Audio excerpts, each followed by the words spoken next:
Okay, so in this video, we'll talk about how image generation model works. So सबसे पहले आपको ये screen पे दो इमेजेस दिख रही हैं, लेफ्ट एंड राइट। क्या आप बता सकते हैं which one is AI generated and which one is real? By the way both seems real, but left one is AI generated and right one is your real photos. So ये AI generated model काम कैसे करते हैं? आपने mid journey use किया होगा, very famous AI generated image generation tool ever. So इसके पीछे की साइंस क्या है एंड ये वर्क कैसे करते हैं? तो इसके पीछे की सबसे बड़ी साइंस है ये डिफ्यूजन मॉडल्स पे। मेजरली ये तीन मॉडल्स पे वर्क करते हैं: GAN, which is your generative adversarial networks; second is your VAE, variational auto encoders; and third one is diffusion models. So इस वीडियो में डिफ्यूजन मॉडल्स की बात करेंगे, बट आपको ये डॉक्यूमेंट्स पढ़ने तो मैं डिस्क्रिप्शन में लिंक्स डाल दूंगा। तो डिफ्यूजन मॉडल वर्क कैसे करते हैं? This is website called stable diffusion art. हम सबसे पहले देखते हैं। तो सबसे पहले डिफ्यूजन मॉडल होता क्या है और ये वर्क कैसे करता है? तो stable diffusion is a process of learning. तो बेसिकली एक सपोज करो, एक मॉडल है, एक डिब्बा है, एआई जनरेटेड टूल है, जिसमें हमने पहले ट्रेनिंग की, कि हमने उसको सिखाया कि देखो कौन सी चीज क्या है। सपोज ये ट्रेनिंग की कि हमने ये एक कैट की इमेज है, which one you seeing, this is cat image. तो ये डिफ्यूजन हम इसमें lots of data put in करते हैं।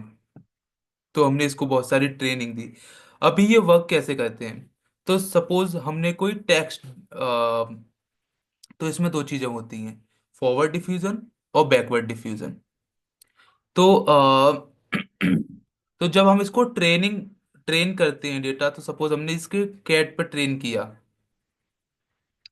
तो हम इसको पहले तो इसको इमेज को देंगे, सेकंड इसको देंगे कि ये कैट की इमेज है, जैसे लाइक इधर लिखा हुआ forward diffusion of a cat image. तो ये क्या करेगा? फर्स्ट स्टेप में ये इस कैट की इमेज को, सेकंड स्टेप में ये नॉइस ऐड करता जाएगा। नॉइस मतलब इसको थोड़ा सा धुंधला बनाता जाएगा, जैसे लाइक स्क्रेबल्स होते हैं वैसे।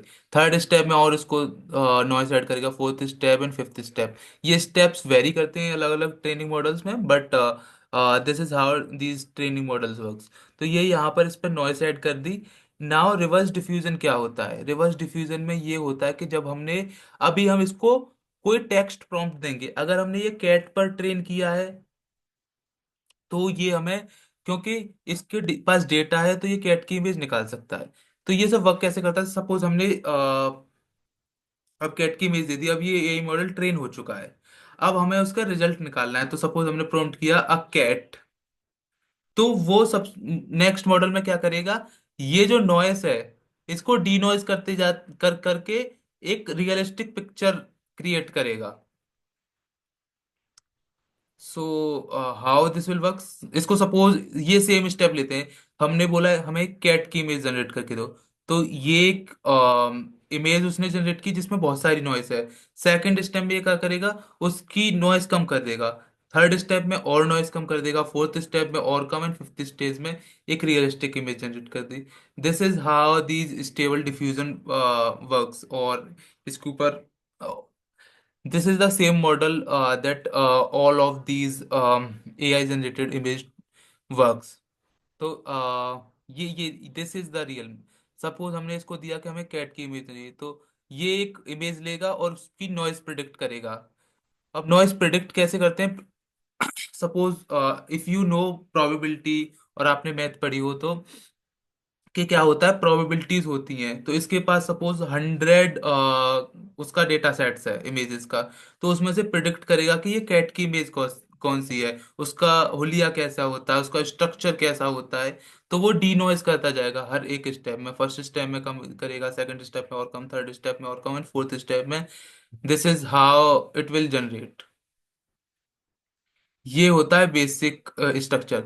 तो अगर इसको एक उसमें समराइज किया जाए, तो एक तो इसको अगर टेक्निकल टर्म्स में देखा जाए, तो इनकोडर और डिकोडर। बीच में होता है लेटेंट स्पेस। लेटेंट स्पेस क्या करता है? तो लेटेंट स्पेस एक ये समझ सकते हैं कि जस्ट लाइक इमेजेस के साइज होते हैं ना, कि ये 512 बाई 512 पिक्सल्स का है। तो अगर उसको मल्टीप्लाई करेंगे तो 512 इंटू 512 वो करीब 2-2.5 लाख पिक्सल्स पहुंचेंगे। तो इतने बड़े पिक्सल्स को कैप्चर कर पाना एक मॉडल्स में बहुत टफ काम है, और उसके लिए बहुत हाई जीपीयूज की पावर चाहिए। तो इसको रिजॉल्व करने के लिए साइंटिस्ट ने उस पिक्सल्स को कम करके लेटेंट स्पेस बना दिया। तो बेसिकली ये पहले जो इमेज होती है वो लेटेंट स्पेस में कन्वर्ट होती है। तो बेसिकली लेटेंट स्पेस 8x8 के क्यूब में काम करता है। थोड़ा सा टेक्निकल हो रहा है, फिर से समझाता हूँ। तो लेटेंट स्पेस कैसे काम करता है? तो जो हमारे पिक्सल्स होते हैं, तो जो पिक्सल्स होते हैं 512 बाई 512, सपोज लेते हैं कि ये पिक्सल है। अब ये 512 बाई 512 है।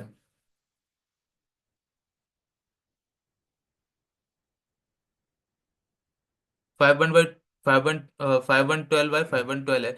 तो ये करीब हो जाएगा आपका 2 लाख समथिंग। ठीक है। अभी ये लेटेंट स्पेस क्या करता है कि इसको श्रिंक कर देता है।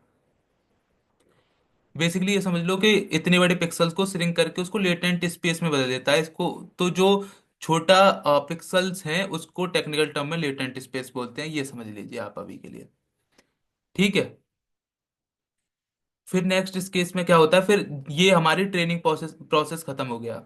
तो जब हम अब इसको इमेज जनरेट कैसी होती है? Text to image. पहले हम इसको टेक्स्ट प्रॉम्प्ट देते हैं, सपोज हमने दिया cat, a cat wearing a head. तो इसके पास क्या क्या कीवर्ड ट्रिगर्ड है उसके लिए? कैट है और एक हैट है, और वो उसको पहनी है। तो सबसे पहले जो हमारे टेक्स्ट इनपुट है उसको टोकन्स में कन्वर्ट करेगा। टोकन्स मतलब उसको एआई मॉडल्स की लैंग्वेज में कन्वर्ट करेगा, अगर आपको समझने में प्रॉब्लम हो रही है तो उनको कन्वर्ट करेगा। देन फिर वहां पे एक लेटेंट स्पेस होगा। लेटेंट स्पेस में वो इमेज,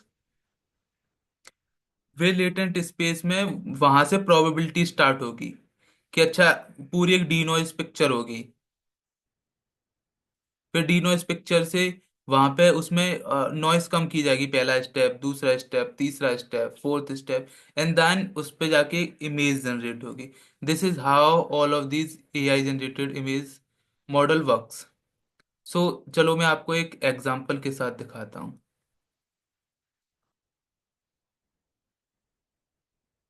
ये कंफी यूआई है, ओपन सोर्स एआई मॉडल है जिसकी नोड बेस्ड एआई मॉडल है जिसका यूज हम कर सकते हैं इमेज जनरेट करने में। तो सबसे पहले मैं आपको वर्कफ्लो समझाता। मैंने कहा था कि सबसे पहले वो एआई मॉडल ट्रेन होते हैं। तो वो जस्ट लाइक आप ये देख रहे हो एच डी एक्सएल, तो ये स्टेबल डिफ्यूजन का ट्रेंड मॉडल है जिसको उसने जगरनॉट नाम दिया हुआ है। तो इसको समझ लेते हैं। सबसे पहले हमने देखा था कि एक एआई मॉडल होता है जहां से ये सब इमेज जनरेट होती है, तो ये एआई मॉडल है। अब हमने दिया हुआ है इसको प्रॉम्प्ट, सेकंड स्टेप में प्रॉम्प्ट चाहिए। तो a dog wearing a head, तो ये हमारा प्रॉम्प्ट हो गया। ये हमारा पॉजिटिव प्रॉम्प्ट हो गया, ये हमारा नेगेटिव प्रॉम्प्ट हो गया। अब मैंने थर्ड स्टेप में आपसे बोला था कि वो लेटेंट स्पेस में कन्वर्ट होती हैं। तो ये रहा हमारा के सैम्पलर जो ये इन सबको प्रॉम्प्ट को कनेक्ट करता है, लेटेंट स्पेस में कन्वर्ट करता है। देन हमारा एक होता है डीकोडर।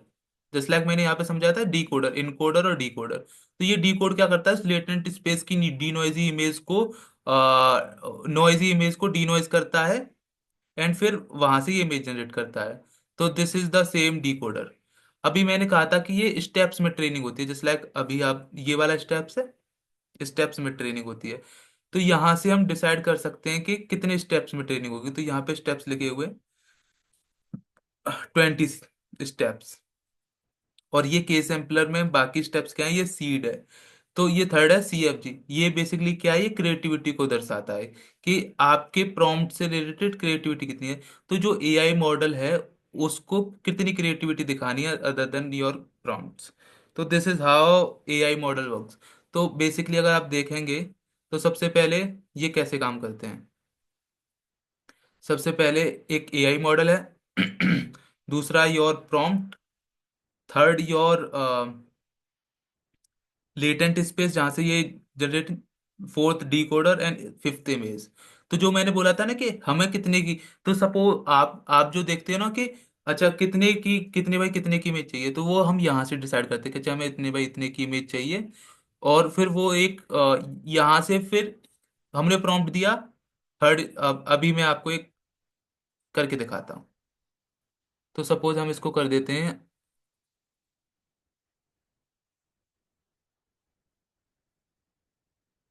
इसको कर देते हैं, a cat wearing a red hat.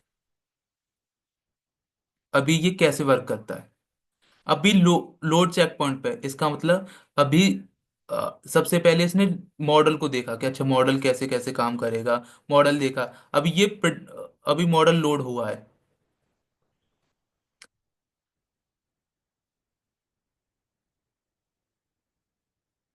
seems pretty low job is left today।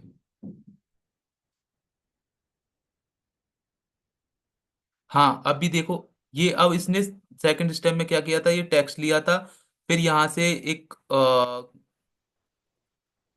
अब ये केस सैम्पलर में उसने यहाँ से लेटेंट स्पेस उठाया, मतलब इस डी नॉइजी इमेज उठाई, फिर वो केस सैम्पलर में डी कोड किया कि अच्छा हमें ये चाहिए। फिर 20 स्टेप में इसने वो किया। अगर मैं दिखाता हूँ आपको, इस सब सपोज इसको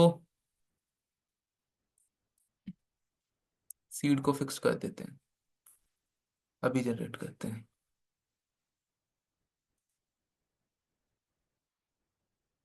ठीक है, अभी अभी हम कहते हैं कि इसको हमें पहली स्टेप में जनरेट कर।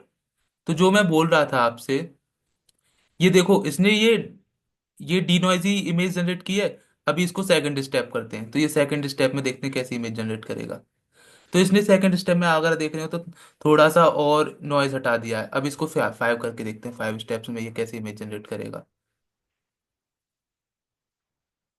तो फिफ्थ स्टेप में देखो, ये जो हमारी ओरिजिनल पिक्चर थी उसके करीब पहुंच गया, पर अभी भी इसमें बहुत सारी नॉइज है। इसको अब 10 स्टेप में देखते हैं कैसे इमेज जनरेट करेगा।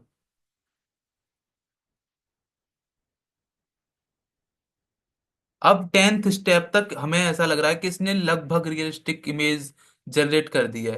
बट अभी भी देखेंगे तो थोड़ी सी नॉइज बची है। ये आप हेड देखोगे तो यहाँ पे थोड़ी नॉइस है, ये यहाँ पे बैकग्राउंड में थोड़ी सी नॉइस है।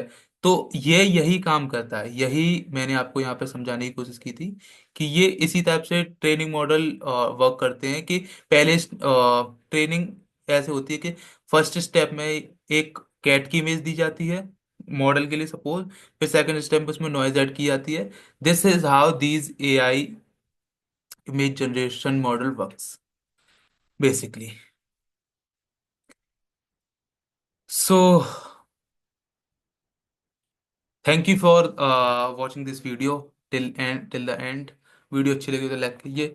एंड ऐसी इमेज जनरेशन एआई के ऊपर अब बहुत सारी वीडियोस आने वाली हैं, so stay tuned, hit that subscribe button. And we are deep diving कि अच्छा ये text to image generation model ऐसे वर्क करता है। नेक्स्ट वीडियो में विल डू के इमेज टू इमेज मॉडल कैसे काम करता है, plus text plus image plus, फिर हम वीडियो पे भी डीप डाइव करेंगे। So stay tuned till then. Bye.